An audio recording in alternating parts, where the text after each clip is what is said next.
السلام علیکم ورحمۃ اللہ وبرکاتہ۔ میں ہوں مولانا عطاء الرحمن۔ آج ہم مطالعہ قرآن حکیم کے جو برائے نہم جماعت کے لیے مختص کیا گیا ہے خیبر پختونخوا کورس میں، ہم سورہ حج کے 10واں اور آخری رکوع ہم پڑھیں گے۔ اگر آپ ہمارے چینل پر نئے ہو تو اس کو سبسکرائب کریں اور بیل آئیکن کا بٹن دبائیے تاکہ ہمارے نئی آنے والی ویڈیو آپ کو بر وقت موصول ہو۔ اب ہم سبق شروع کرتے ہیں۔ اعوذ باللہ من الشیطان الرجیم، بسم اللہ الرحمن الرحیم۔ یا ایہا الناس ضرب مثل فاستمعوا له إن الذين تدعون من دون الله لن يخلقوا ذبابا ولو اجتمعوا له وإن يسلبهم الذباب شيئا لا يستنقذوه منه ضعف الطالب والمطلوب۔ سورہ حج کی یہ آخری رکوع ہے جس میں شرک و بت پرستی کی احمقانہ حرکت کی ایک مثال سے وضاحت کی گئی ہے۔ ضرب مثل کا لفظ عام طور پر جو کسی خاص قصہ کی تمثیل کے لیے استعمال ہوتا ہے، یہاں ضرب مثل سے یہ صورت مراد نہیں بلکہ شرک و بت پرستی کی حماقت کو ایک واضح مثال سے بیان کرنا ہے کہ یہ بت جن کو تم لوگ اپنا کارساز سمجھتے ہو، یہ تو ایسے بے کس بے بس ہیں کہ سب ملا کر ایک مکی جیسی حقیر چیز بھی پیدا نہیں کر سکتے، اور پیدا کرنا تو بڑا کام ہے۔ تم روز ان کے سامنے مٹھائی اور پھل وغیرہ کھانے کی چیزیں رکھتے ہو اور مکھیاں اس کو کھا جاتی ہیں، ان سے اتنا تو ہوتا نہیں کہ مکھیوں سے اپنی چیز ہی کو بچا لے، یہ تمہیں کسی آفت سے کیا بچائیں گے؟ اسی لیے آخر آیت میں ان کی جہالت اور بے وقوفی کو ان الفاظ سے تعبیر فرمایا ہے۔ ضعف الطالب والمطلوب، جس کا معبود ہی ایسا بے بس ہو اس کا عابد اس سے بھی زیادہ کمزور ہوگا۔ جس کی عبادت کی جاتی ہے وہ کمزور ہے تو عبادت کرنے والا خود بہت کمزور ہے۔ یا ایہا الناس، اے لوگو، ضرب مثل، ایک مثال بیان کی جاتی ہے، فاستمعوا لہ، اسے غور سے سنو۔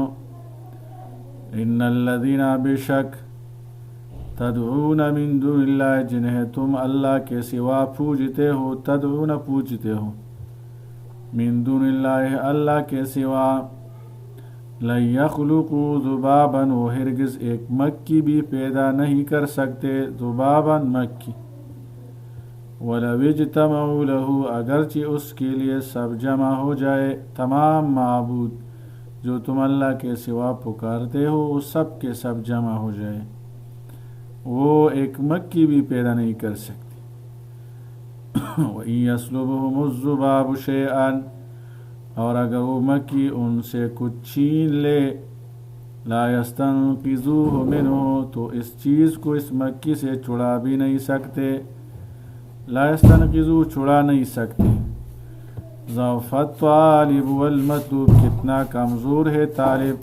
یعنی عابد، عبادت کرنے والا کتنا کمزور ہے، کتنا احمق ہے، بے وقوف ہے، کیسی چیز کی عبادت کرتے ہیں۔ والمطلوب، اور معبود بھی کتنا کمزور ہے۔ ما قدر اللہ حق قدری، یعنی کیسے بے وقوف احسان فراموش ہے ان لوگوں نے اللہ کی کچھ قدر نہ پہنچائی، نہ پہچانی، اللہ تعالیٰ کی قدر نہ پہچانی کہ ایسے عظیم و شان قدرت والے کے ساتھ ایسے بے بس بے شعور پتھروں کو برابر کر دیا۔ ما قدر اللہ حق قدرہ، ما قدر اللہ حق قدرہ، ان لوگوں نے اللہ کی قدر نہ کی حق قدری، جیسا کہ اس کی قدر کرنے کا حق تھا، اس طرح ان لوگوں نے اللہ کی قدر نہیں کی، اس طرح اللہ کی عبادت نہیں کی گئی۔ ان اللہ، یقیناً اللہ، لقوی، بڑا ہی قوت والا ہے، عزیز، بہت غالب ہے۔ اللہ یستفی من الملائکۃ رسلا، اللہ تعالیٰ کو اختیار ہے،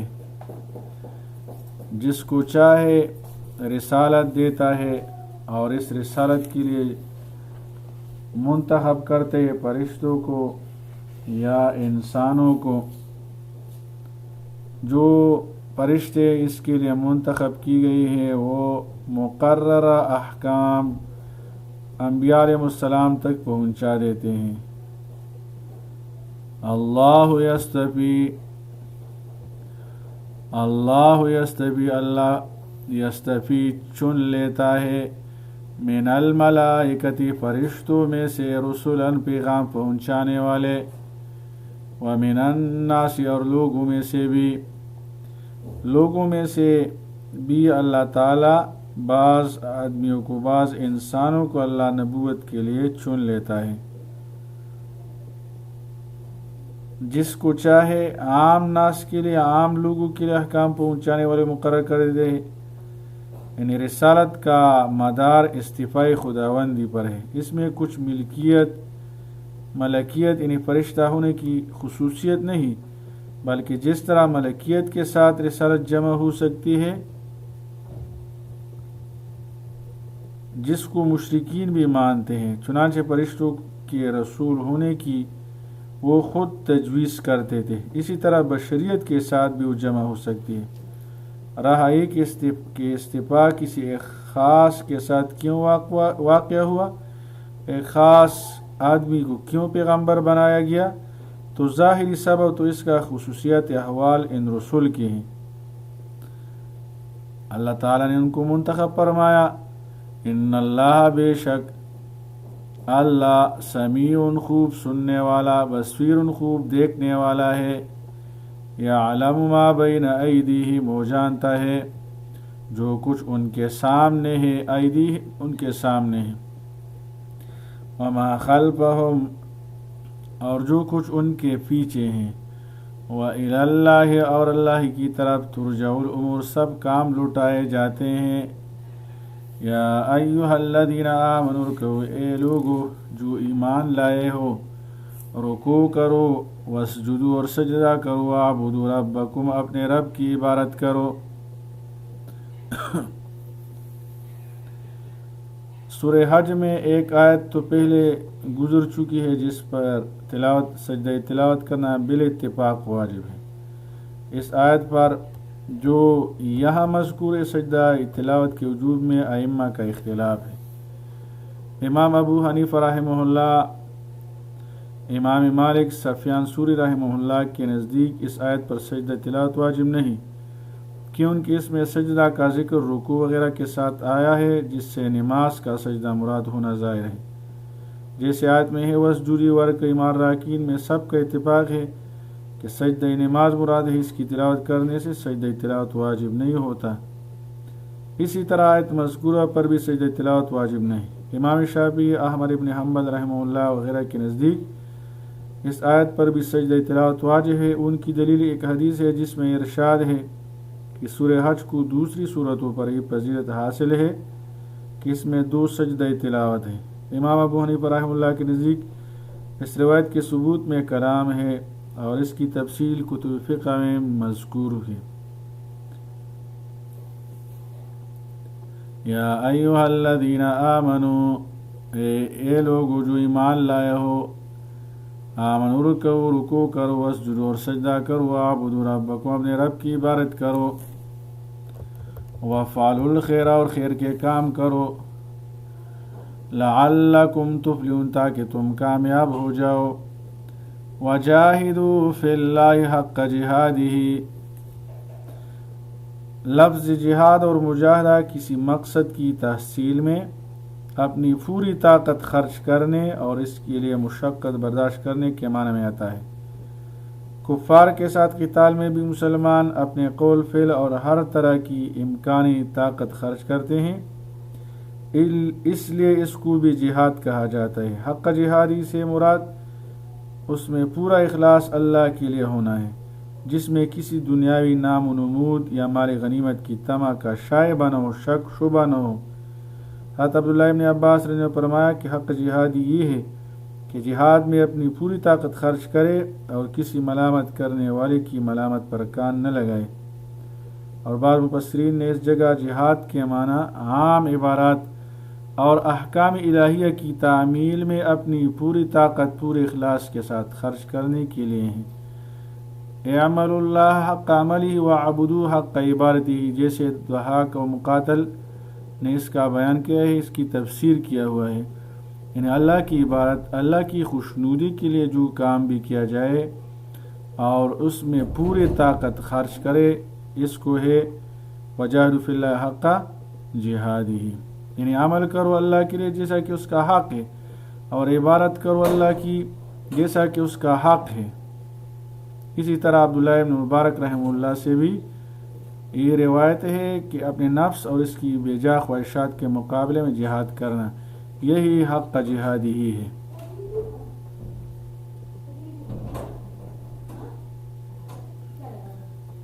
وجاہدوا فی اللہ، اور اللہ کی راہ میں جہاد کرو، حق جہادی جیسا کہ اس کے جہاد کا حق ہے، واجتباکم، اس نے تمہیں چن لیا ہے، وما جعل علیکم فی الدین من حرج، اور اس نے تم پر دین میں کوئی تنگی نہیں رکھی۔ اللہ تعالیٰ نے دین میں کوئی تنگی نہیں رکھی ہے، ان اللہ تعالیٰ نے دین کے معاملے میں تم پر کوئی تنگی نہیں رکھی۔ دین میں تنگی نہ ہونے کا مطلب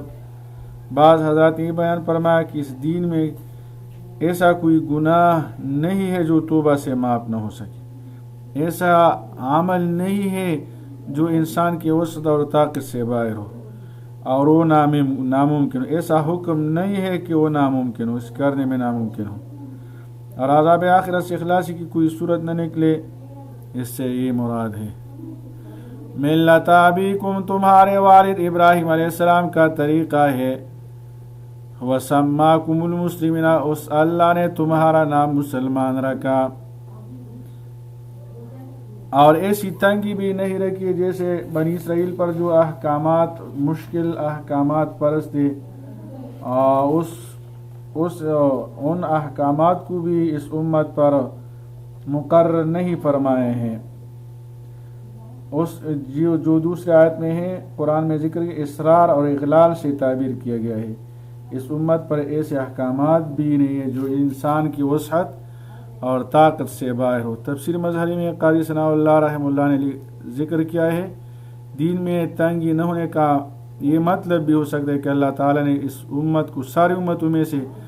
اپنے لیے منتخب فرما لیا ہے، اس کی برکت سے اس امت کے لوگوں کی دین کی راہ میں بڑی سی بڑی مشقت اٹھانا بھی آسان بلکہ لذیذ ہو جاتا ہے، محنت سے راحت ملنے لگتی ہے، خصوصاً جب دل میں حلاوت ایمان پیدا ہو جائے تو سارے باری کام بھی ہلکے پھلکے محسوس ہونے لگتے ہیں۔ حدیث میں حضرت انس رضی اللہ عنہ سے روایت ہے کہ رسول اللہ صلی اللہ علیہ وسلم نے فرمایا قرۃ عینی فی الصلاۃ، یعنی نماز میں میری آنکھوں کی ٹھنڈک کر دی گئی ہے۔ ملت ابیکم، تمہارے والد ابراہیم علیہ السلام کا طریقہ ہے، وسماکم المسلمین، اس اللہ نے تمہارا نام مسلمان رکھا، من قبل، اس سے پہلے، یا اللہ نے رکھا یا ابراہیم علیہ السلام نے رکھا، اس سے پہلے وفی ھذا اور اس قرآن میں بھی لیکون الرسول شہیدا علیکم تاکہ رسول اللہ صلی اللہ علیہ وسلم تم پر گواہ ہو تکون شہداء علی الناس اور تم لوگوں پر گواہ ہو جاؤ وسماکم المسلمین قالوا بہارا حضرت ابراہیم علیہ السلام ہی نے امت محمدیہ اور تمام اہل ایمان کا نام قرآن سے پہلے مسلم تجویز کیا ہے، اور خود قرآن میں بھی یہ ذکر ہے کہ مسلمان ہے، جیسا کہ ابراہیم علیہ السلام کی دعا قرآن کریم میں منقول ہے، ربنا وجعلنا مسلمین لک ومن ذریۃ امۃ مسلمۃ لک۔ ابراہیم علیہ السلام نے یہ مسلمان نام رکھا ہے اپنے لیے بھی، اس امت کے لیے بھی۔ لیکون الرسول شہیدا علیکم، یعنی آپ محشر میں گواہی دیں گے، آپ صلی اللہ علیہ وسلم محشر میں گواہی دیں گے کہ میں نے اللہ تعالیٰ کے احکام اس امت کو پہنچا دیے تھے، اور امت محمدیہ اس کا اقرار کرے گی۔ مگر دوسرے انبیاء جب یہ کہیں گے کہ ہم نے اپنی امت کو دعوت دی ہے تو ان کی امت مکر جائے گی، وہ انکار کریں گے۔ اس وقت امت محمدیہ شہادت دے گی کہ بے شک سب انبیاء نے اپنی اپنی قوم کو اللہ کے احکام پہنچا دیے تھے۔ دوسری امتوں کی طرف سے ان کی شہادت پر یہ جرح ہوگی کہ ہمارے زمانے میں تم امت محمد کا یہ وجود بھی نہ تھا، یہ ہمارے معاملے میں کیسے گواہ بن سکتے ہیں۔ ان کی طرف سے جرح کا یہ جواب ہوگا کہ بے شک ہم موجود نہ تھے، مگر ہم نے یہ بات اپنے رسول اللہ صلی اللہ علیہ وسلم سے سنی ہے جن کے صدق میں کوئی شک و شبہ نہیں، اس لیے ہم یہ گواہی دے سکتے ہیں، تو ان کی شہادت قبول کی جائے گی، اس امت کی شہادت قبول کی جائے گی۔ فاقیموا الصلاۃ، بس نماز قائم کرو، وآتوا الزکاۃ اور زکوٰۃ ادا کرو، واعتصموا باللہ اور اللہ کی رسی کو مضبوط پکڑ لو، ہوا مولاکم، وہی تمہارا کارساز ہے، وہ اللہ تمہارا کارساز۔ واعتصموا باللہ، اپنے سب کاموں میں صرف اللہ تعالیٰ ہی پر بھروسہ کرو، اسی سے مدد مانگو۔ عبداللہ ابن عباس نے فرمایا رضی اللہ عنہ کہ مراد اس اعتصام سے یہ ہے کہ اللہ تعالیٰ سے دعا مانگا کرو کہ تم کو تمام مکروہات دنیا و آخرت سے محفوظ رکھے۔ اور بعض حضرات نے فرمایا کہ واعتصموا باللہ کے معنی یہ ہے کہ قرآن و سنت کے ساتھ تمسک کرو، ان کو ہر حال میں لازم پکڑو، جیسے کہ حدیث میں ہے میں نے تمہارے لیے دو چیزیں ایسی چھوڑی ہے کہ تم جب تک ان دونوں کو پکڑے رہو گے گمراہ نہ ہوگے، ایک اللہ کی کتاب، دوسرے اس کے رسول کی سنت۔ ہوا مولاکم، وہی تمہارا کارساز ہے، فنعم المولا، پس وہ کتنا اچھا کارساز ہے، ونعم النصیر اور کتنا اچھا مددگار ہے۔ اللہ تعالیٰ عمل کرنے کی توفیق عطا فرمائے۔ صدق اللہ العظیم۔